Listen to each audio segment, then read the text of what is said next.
الشیطان الرجیم بسم اللہ الرحمن الرحیم ان اللہ یحب التوابین ویحب المتطہرین۔ آج کا میرا ٹاپک ایک اہم مسئلے کے حوالے سے ہے، نوجوان لڑکیوں کے حوالے سے ہے، ماؤں کے حوالے سے ہے، ان کو کچھ نصیحت کرنے کے حوالے سے ہے کہ ایک بہت ہی اہم مسئلہ جس کی طرف ہمارے نوجوان لڑکیاں توجہ ہی نہیں کرتی، اور بعض اوقات تو کئی سال تک ان کو اس بات کا علم ہی نہیں ہوتا کہ ہم کیا کر بیٹھے ہیں۔ ہم عموماً دیکھیں تو ہمارے معاشرے میں آئے روز پڑھے لکھے ان پڑھوں کی جو تعداد ہے وہ روز روز بڑھ رہی ہے۔ آئے روز ہم دیکھتے ہیں کہ ہمارے ارد گرد کئی لوگوں کی شادیاں ہوتی ہیں، کئی لڑکیاں نیل پالش لگاتی ہیں، غسل کر لیتی ہیں، لیکن ان کو یہ پتہ نہیں ہوتا کہ کئی دن تک وہ ناپاک رہتی ہیں اس مسئلے کی وجہ سے۔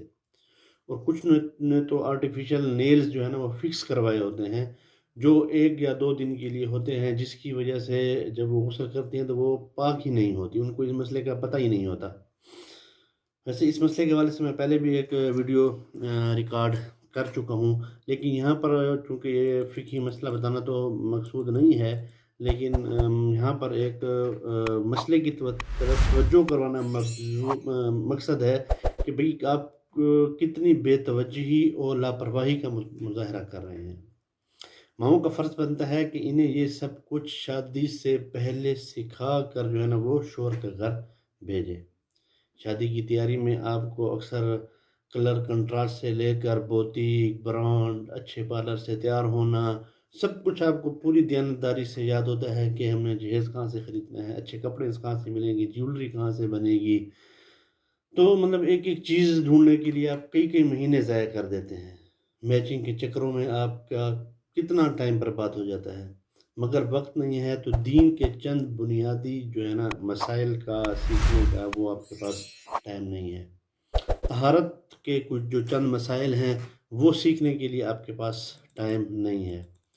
تو اس کے لیے یاد رکھیں کہ ظاہری طہارت کی بھی 3 قسمیں ہیں، ایک نجاست سے طہارت، دوسرا حدث و جنابت سے طہارت، اور تیسرا جو ہے نا وہ ان چیزوں سے طہارت جو بدن میں بڑھ جاتی ہیں، جیسے ناخن ہو گیا، ناپسندیدہ بال وغیرہ ہو گئے۔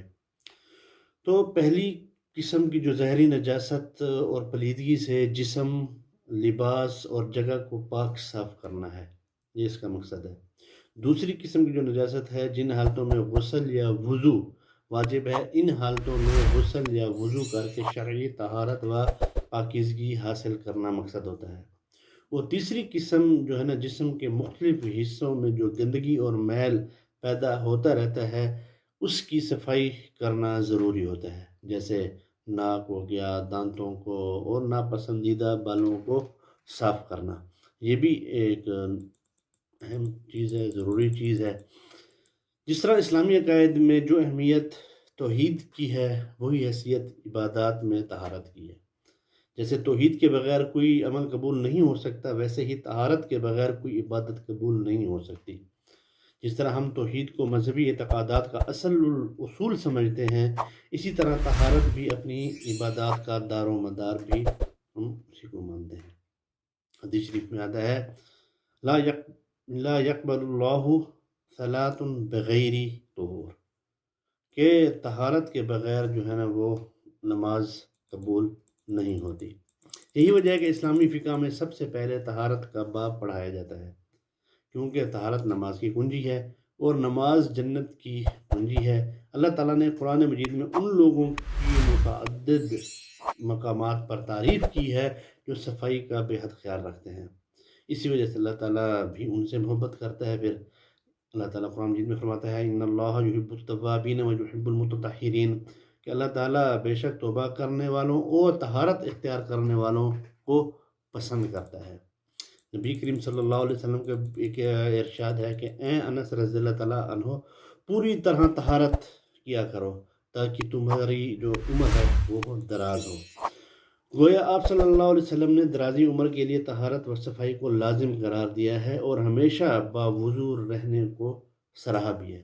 اللہ تعالیٰ ہمیں عقائد و اعمال کی پاکیزگی کے ساتھ ساتھ ظاہری و باطنی ہر قسم کی نجاستوں سے طہارت و پاکیزگی اختیار کرنے کی توفیق عطا فرمائے۔ اس لیے میری ماہوں سے اور بڑی عمر کی عورتوں سے یہ گزارش ہے کہ وہ اپنی بیٹیوں کو ضرور طہارت کے مسائل سکھائیں۔ بعض مسائل ایسے ہوتے ہیں کہ وہ فیمیل ہر کسی کے سامنے ظاہر نہیں کر سکتے، تو اس کے لیے ضروری ہے کہ خود بھی سیکھیں، اور اس کے لیے جو سب سے بہترین جو چیز ہے نا مسائل کے حوالے سے، اب بہشتی زیور لیں، مولانا اشرف علی تھانوی رحمۃ اللہ علیہ کی، جس میں عورتوں کے مسائل جو ہے نا آسان الفاظ میں بڑے تفصیل کے ساتھ ذکر کیے گئے ہیں۔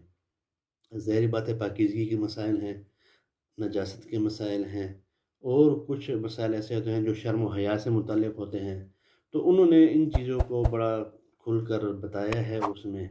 تو ضرور جو ہے نا اس کو اپنا مطالعہ کریں، پڑھیں۔ عورتوں کو جب ان کی شادی ہو یا شادی سے پہلے بھی جب عورتیں لڑکیاں بالغ ہوتی ہیں، تو ان کے لیے ظاہری بات ہے کہ طہارت اور نجاست کے پاکیزگی ناپاکیزگی کے مسائل ان کے ساتھ شروع ہو جاتے ہیں، تو اس کے لیے اس کو مطالعے میں رکھیں۔ کوئی مسئلہ پیش ہے اس میں سے دیکھیں، اس میں سے نہ ملے تو کسی اور سے پوچھیں۔